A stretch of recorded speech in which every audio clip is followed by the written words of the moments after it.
इससे पहले संसार के विषय आपका तिरस्कार करें, इससे पहले संसार के विषय आपका तिरस्कार करें, वो आपको दुत्कारें, आप समर्थ होइए, आप उनका त्याग करिए। आप में इतनी सामर्थ्य होनी चाहिए, आप अर्जित करिए वो सामर्थ्य। इससे पहले कोई आपको छोड़े, आप छोड़कर चलिए। इससे पहले संसार आपका अनादर कर दे, संसार आपको एक कोने में बैठने के लिए एक स्थान दे दे। रख दिए जाते हैं ना बूढ़े माँ बाप के लिए अटेंडेंट्स, क्योंकि बच्चों के पास तो समय नहीं है उनके पास बैठने का, उनसे बात करने का, तो बूढ़े माँ बाप के लिए अटेंडेंट रख दिए जाते हैं। अरे बूढ़े माँ बाप के लिए क्या, आज तो गोद खेलते बच्चे के लिए नैनी होती है। तो इससे पहले कि संसार आपको किसी कोने में बैठा दे, अपमानित तिरस्कृत सा करके, उससे पहले, इसीलिए हमारे यहां ये व्यवस्था थी। जब कथा आरंभ हुई थी, मैंने आपको बताया था क्या विदुर जी ने कहा महाराजा धृतराष्ट्र से कि जीवन भर इन पांडवों का अहित तुमने किया, आज कुत्ते की भांति इनके द्वार पर बैठकर इन्हीं का टुकड़ा दिया खा रहे हो, तुमको लज्जा नहीं आती? फिर तुमको लज्जा नहीं आती? जाओ वन में जाओ, भगवान का भजन करो। क्यों इस संसार से इस प्रकार अपमानित और तिरस्कृत हो रहे हो?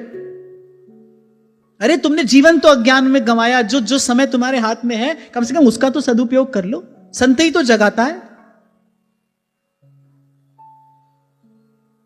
अरे मैं फिर कह रहा हूं, आप कहो कि अरे आप तो बहुत डरा रहे हो, हमको तो डर लग रहा है, ये सब कैसे करेंगे? नहीं, मैं डरा नहीं रहा हूं, मैं तो आपको बोर्ड दिखा रहा हूं, आगे गहरी खाई है, आंख बंद करके चलते मत जाना, लौट कर आना नहीं होगा।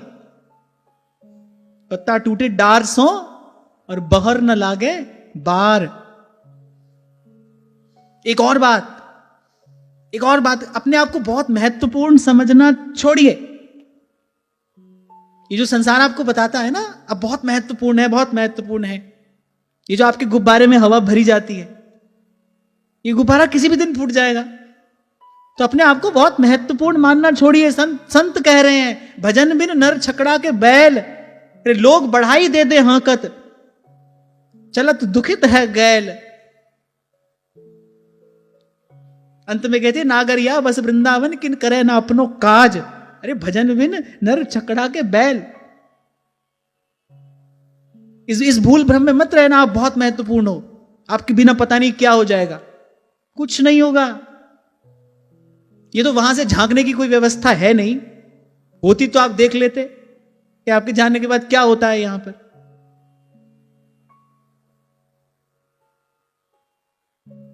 ये कितना बड़ा भ्रम है, ये कितना बड़ा भ्रम है। व्यक्ति सोचता है मैं अमुक व्यक्ति के सुख का साधन बनाकर चला जाऊंगा। ये कितना बड़ा भ्रम है, ये निरा ज्ञान है।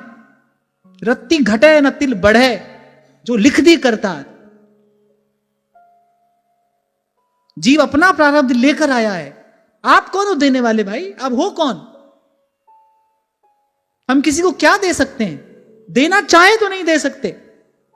छोटा सा उदाहरण देता हूं मैं आपको।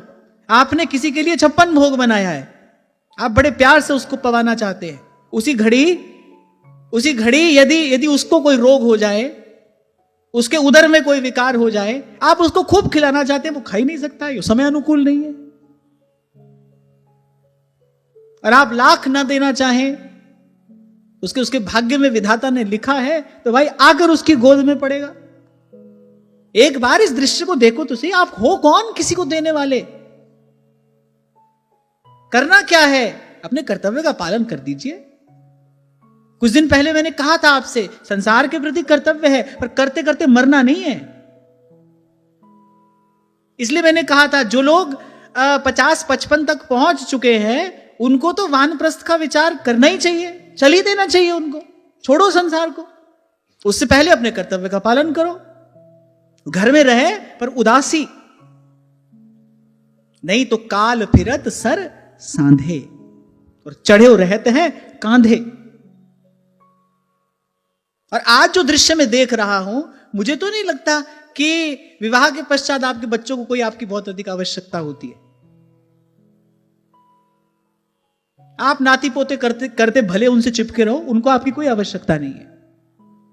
Just accept this bitter truth of life.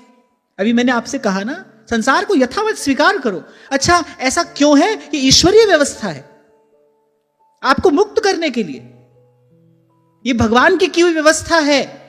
आपको मुक्त कर देने के लिए। चलिए, आपका कार्य हुआ, आप भी छूटिए, उनको भी छोड़िए। आप मेरा मेरा कहते जिसको बंधन में बांधे रहते हैं ना, किसी को बांधने के लिए खुद भी तो बंधना पड़ता है। किसी को अपने आप से बांधोगे तो आप भी तो बंधे हो, केवल वही आपसे थोड़ी बंधा, आप भी तो उससे बंधे।